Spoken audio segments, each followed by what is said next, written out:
What's up builders, it's me, Jimbotron. For a bit of context, the first video I made was called Why You Suck at Overwatch Stadium, and you lot seemed to like it, so I'm turning it into a full series where we break down the core fundamentals of Stadium that the game just doesn't explain properly. For the full effect, I'd recommend watching these in order. Today's topic is the build rules you should be following. Let's get into it. I just want to give a quick shout out. The gameplay you're watching today is actually thanks to this absolute goat right here. Usually when I need background gameplay, I'll just load up one of my best builds and lock in for a game. But this guy saved me the effort, because I noticed pretty quickly they were building a 1-to-1 copy of my personal Genji ranked build, which I'll leave in the description, don't worry guys. But honestly, it was just really nice to see something like this out in the wild. It shows the stuff I'm putting out is actually reaching people. So I just wanted to say thank you all for the support. You guys really are amazing. But that's enough yap from me though, let's get into it. When you think of a stadium build, you probably picture that perfect setup. 6 purple items, 4 powers, everything syncing together. The build feels completely unbeatable. And yet, you're still losing games. Something a lot of players overlook is that as cool as your final build is, you're only actually getting it online in less than half of your games. It's not the destination, it's the journey. Ralph Waldo Emerson.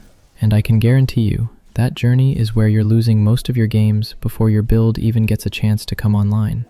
You need to stop viewing Stadium as, how can I best prepare myself to round 7? And more, how can I min-max my build this round to make sure we can win it? So let me break down the core building principles you should be following. Round 1. This round is the simplest because everyone has the exact same amount of cash.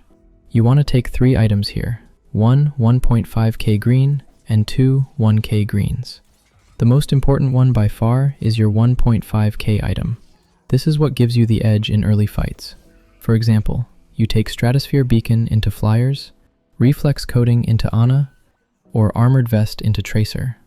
Knowing what works here comes with experience, but as a general rule, you want at least one item that gives plus 25 health. None of that Frenzy Amplifier or Ammo Reserve stuff. Your second slot should always be the same item. And honestly, it's kind of criminal how many people skip this. You're taking Charged Plating. Most 1k green items are just filler anyway. They don't make a huge impact early. So taking a slightly weaker option at the start isn't a big deal.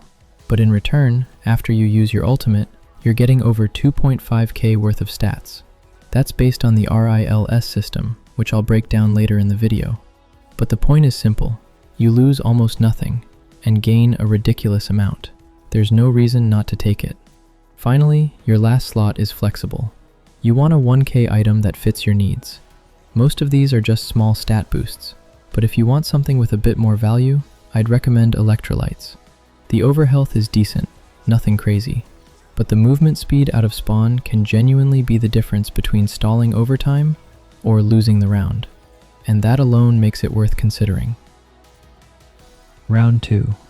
From here on out, I'm going to be using a sensible average range to show you what to buy, because so much can happen. You can get way more than this, and I'll explain later with the RILS system how you actually decide when it's worth it. But for now, this is just the framework you should follow. This round, you're gonna have somewhere in the ballpark of 9 to 12,000, depending on how long the round went and how well you did. At this stage, your stats are starting to matter, but they're not game-winning yet. So just like round 1, we're still focusing on survival. And the best way to do that? You take 4 1.5k greens.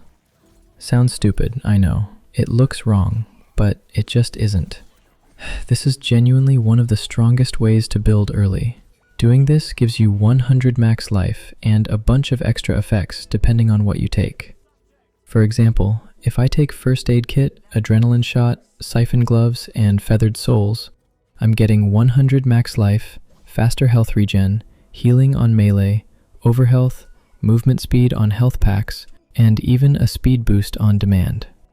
All of that for the same price as something like Talon Modification Module.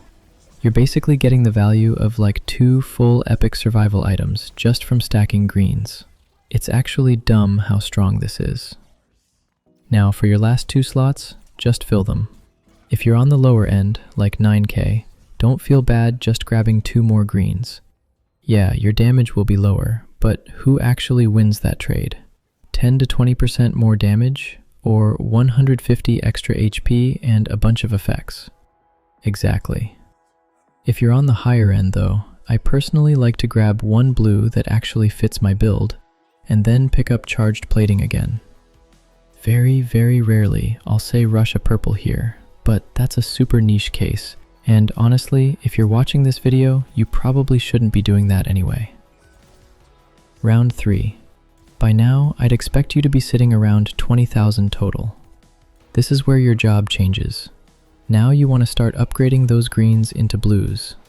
You should be able to get around 2 to 3 upgrades here. If you're not sure what to take, there are some stupidly consistent options. Field support is insane. It gives you life, damage, healing, and even passive cash generation all in one item. And then you've got Mecha Z series, which just gives you more max life the more survival items you have, which, if you've followed this guide, is gonna be a lot. But if you far exceeded that 20,000, don't be scared to go for a purple instead of a blue in one of your slots. It's less efficient, but this and the next round are the best times to start picking those up. But this is where people throw. If you keep stacking only survival now that the game is moving into mid-game, you're just killing your own build. So at this point, you need to start adding damage. At least 2 of your upgrades here should be damage focused. Let your survival come from Mecha Z, field support, and the greens you already stacked. Round 4. This round, I'm hoping you have somewhere in the area of 30 to 32,000. If you didn't already pick one up, now is definitely the time to grab your first purple. Honestly, waiting any longer than this is just hard throwing.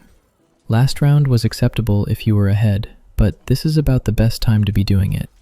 Simply putting it, purples are the strongest items in terms of slots used, but also the weakest in terms of cost. Meaning they're not very valuable early game when you have a lot of slots and not much money, but they become way more valuable later when you've got money to spend and not many slots left. Every build has a purple item that is noticeably stronger than the rest. For example, on Genji, I like Phantasmic Flux. You want to find that item for your build and make it your first purple. However, Eye of the Spider, the Closer, and Champions Kit don't count here. They're 14k items, and although they're technically the strongest in raw stats, they aren't cost efficient, and their effects are usually pretty flat. So your first purple should be a 10 to 11,000 item most of the time.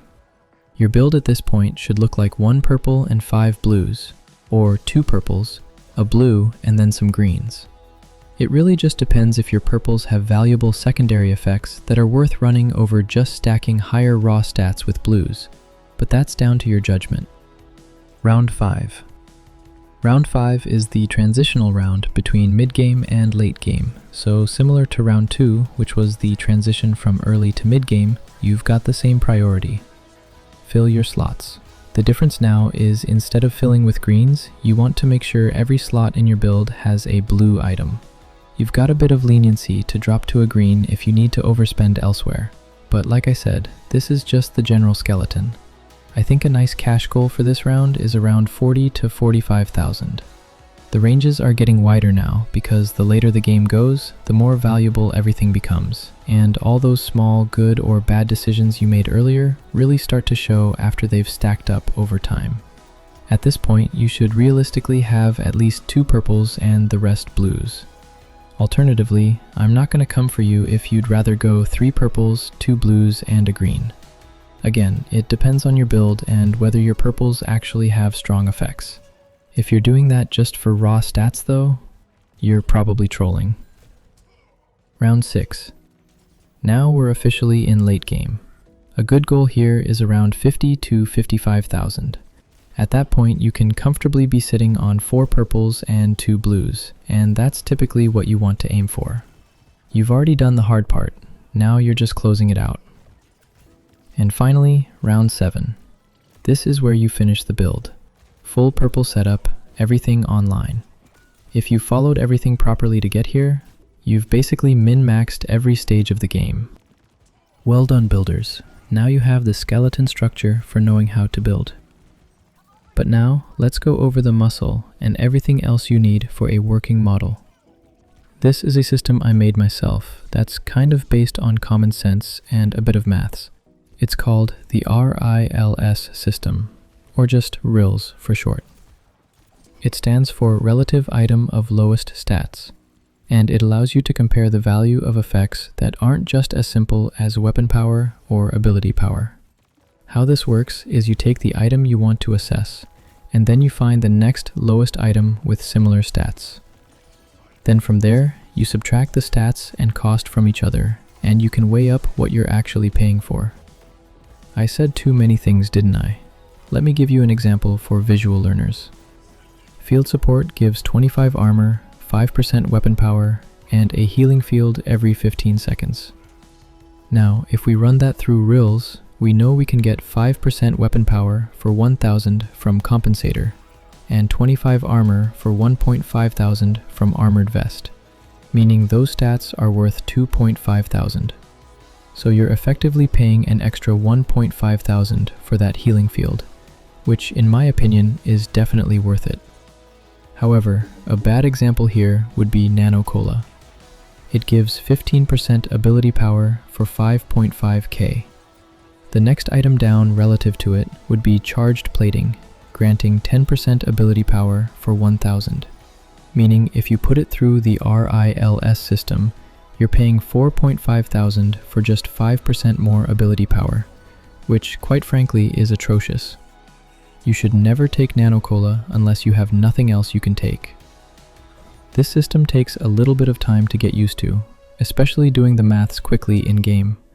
But once you learn it, you'll not only understand what's cost-effective to build into, but also which items are direct upgrades of one another, since like 70% of items in Stadium are just direct upgrades from a previous rarity, and at that point, the shop will just come naturally to you. Anyway, builders, that's it for my guide on building today. I hope I managed to teach you something useful. Till next time, builders,